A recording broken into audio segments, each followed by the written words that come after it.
Around 100,000 tonnes of sportswear ends up in landfill every year. That's around 951 football shirts per minute thrown away in the UK alone. Imagine the impact on the environment. But what if I told you that by restoring and reusing your football shirts, you could help save the planet and keep your football kits, your favourite football kits, alive for years to come? Stay with me and I'll show you how. Climate change is affecting the game we love already. The FA estimates that over 100,000 grassroots football games are cancelled every year due to pitch conditions, including flooding.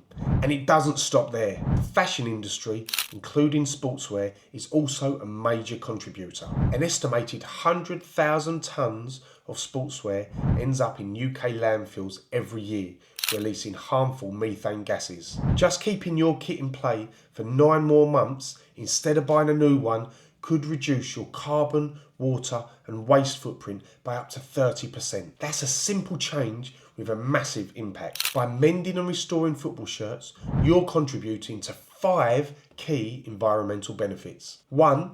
Reducing waste in landfill. Every shirt you save is one less polluting the earth. 2. Lowering carbon footprint. Less demand means less carbon emissions from the manufacture process. 3. Conserving resources, saving water, chemicals and raw materials used in production.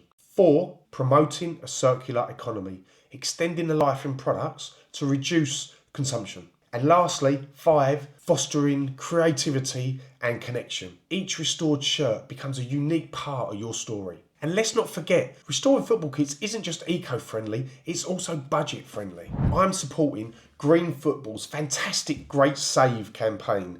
Let's save our kit from landfill and give it another game. Donate, sell or reuse your kit to join me in Great Football's Great Save. Click this link up here to show us the good work that you are doing and also be in with a chance to win a whole raft of prizes, including a 12-month Sky Sport Plus Ultra Boost subscription, tickets to the Championship playoff final and even a Lionesses signed shirt. Ready to dive in? Here's some environmentally friendly tips to get you started.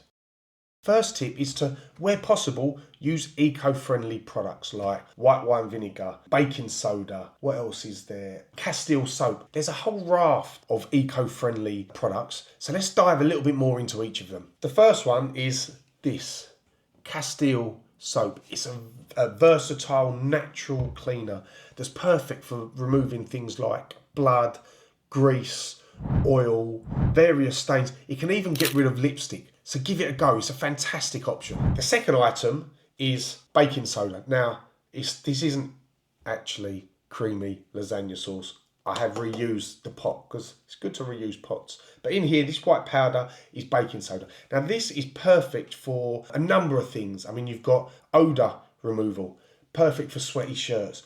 Take a bit of it, mix it up into a paste, rub it on the area where there's sweat, like in the armpits and what have you.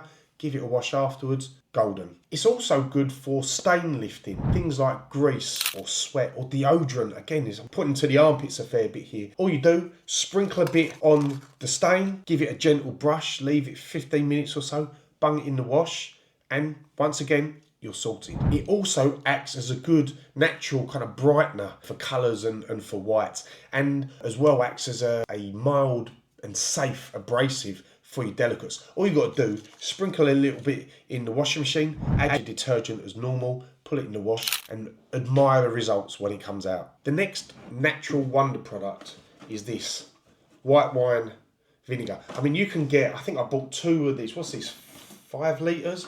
I bought 2 of these for like £6 or £7. It's next to nothing, but it has uses far beyond football shirts. I mean, you can use this to kind of clean bathrooms and lime scale and all sorts of things. But if we stick with football shirts, this is another fantastic odour remover. If you mix it with 50-50 in a basin of water, cold water, and leave a shirt in there to soak before then pulling it in the wash, you'll find that it's killed the bacteria that is causing the odours. The same for stain removal. Rather than soaking it in there, if you just make up a mixture of 50-50 cold water and vinegar and you dab it on the stain, leave it to sit for 30 minutes or so and then wash it, with a lot of stains you'll find that it's done the trick. Another thing it's fantastic at doing is removing mould and mildew from all sorts of things. I did a video up here which was all about restoring a beautiful Brazil, I think it was a 2002 home shirt. It was covered in mildew and mould, soaked it in white wine vinegar and water, gave it a little bit of a scrub and a wash, and it came up beautifully. So your mildew covered shirts, which can happen if you store them inappropriately, and actually, if you look up there is a link to a video on how to store your football shirts. But if you haven't seen that in time and your shirts are covered in mildew, white wine vinegar will do the trick. And the final use that I've found for white wine vinegar is using it as an alternative to fabric softener, conditioner. I always say in the videos, if you're going to wash your shirt in the washing machine, do not use conditioner, because there's something in it that can damage the fibre of the shirt, but also like the badges and the sponsors on the shirts, they can get damaged by the conditioner. So a safe alternative to that is to add a small amount, maybe a quarter of a cup, to the conditioner tray in the washing machine of white wine vinegar, and put the wash on, Bob's your uncle. Another product that we use that is eco-friendly is this home strip paint and varnish remover.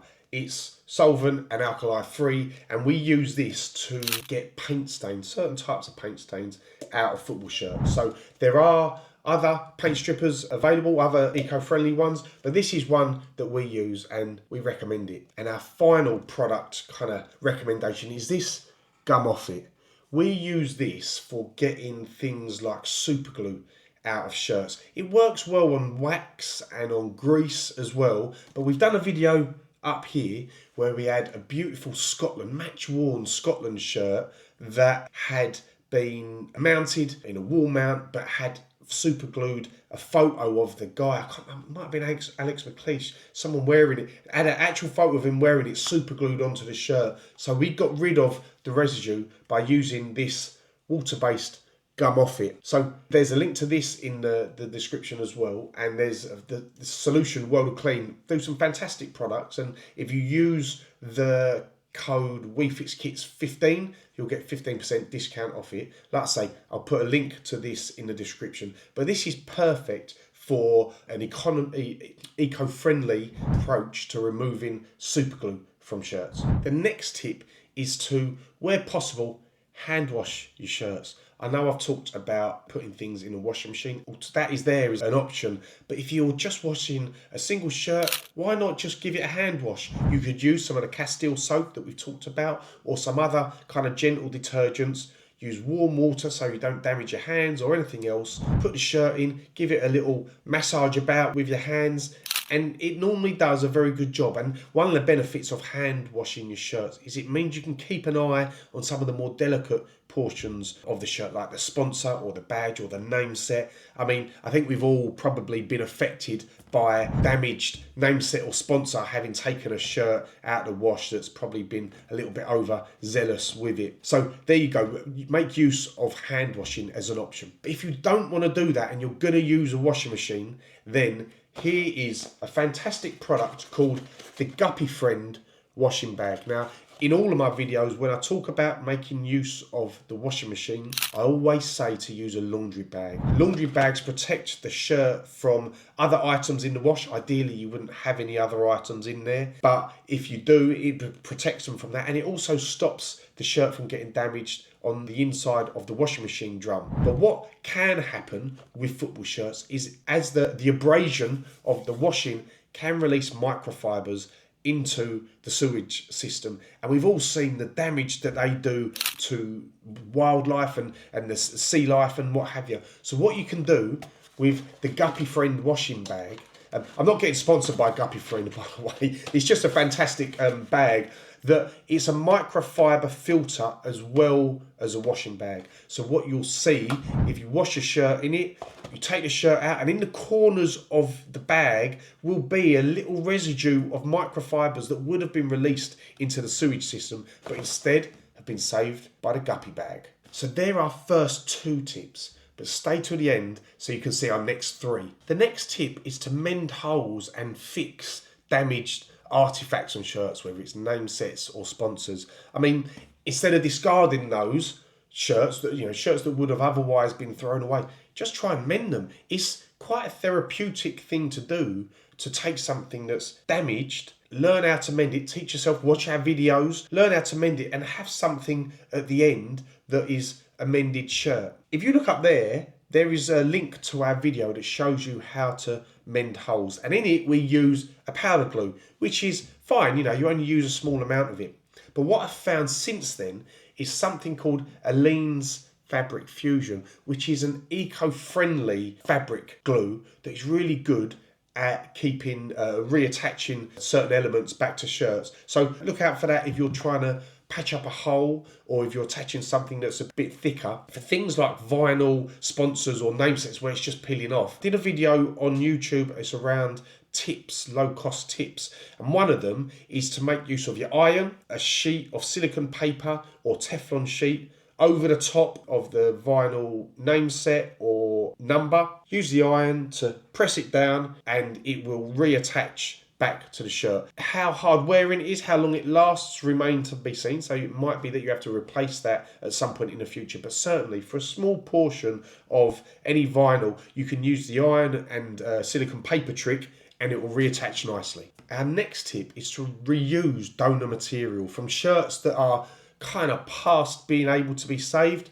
Why not keep them and make use of that material or the sponsor or the badge on it, keep it for a rainy day, because you never know when you might find that shirt that just needs the C of the crown paints, or just needs a new badge that you could have taken from a donor shirt. I mean, I have a whole bag full of kids' shirts, the larger of the kids' shirts, because a lot of the time the sponsor and the badge can be the same as on adults, but where I've used the material. I mean, look, you can see this Newcastle shirt where I've used a patch of the material to patch up a hole on an adult shirt. I mean, I've said in last week's video around what shirts are a good investment to kind of try and make some money on, and I say that kids shirts are really not that ideal for making money because the value isn't there. But that doesn't mean they don't serve a purpose or have a value. And the value that I get from kids shirts is to reuse the material as donor material for fixing up other shirts. And our last tip for how you can contribute to lessening the environmental impact of football shirts is to find a bargain by looking for a damaged shirt to buy. I've talked earlier about the circular economy and making use of shirts rather than having them go to landfill. Find a bargain that's got some damage on it. Watch our videos, learn how to fix it up, and fix it up. You can either keep the shirt for yourself or you can sell it for a profit, but that's entirely up to you. But it's a really good way of finding a bargain in football shirts, which are getting more and more expensive. Find ones with the damage and fix them up. And up here is last week's video where we talked about how to make money from football shirts. And one of the things in there, the big reveal, the last tip at the end, was all about damaged shirts, and we go into the detail of what damage to look out for that's relatively easy to fix, things like stains and mould and maybe the odd hole, and what things to kind of avoid, things like screen print, which isn't easy to get off. Maybe avoid those if you're a beginner. But the point here, there is a whole load of information about what shirts to look out for that are damaged that you could buy and either make use of them for donor material or sell them for a profit or keep them for your collection. By taking small steps like restoring your football shirts, we're addressing a far bigger issue: climate change. Restored kits represent so much more than just sustainability. They're testament to our love for football and our commitment to preserve it for future generations. Because let's face it, what's better than saving the planet while wearing your favourite team's football shirt? And now it's your turn. Hit like if you're ready to start restoring. Share this video to spread the word and subscribe for more tips on how to restore football shirts. And don't forget to register for Green Football's Great Save. The link is up here. Together we can make a difference, one football shirt at a time.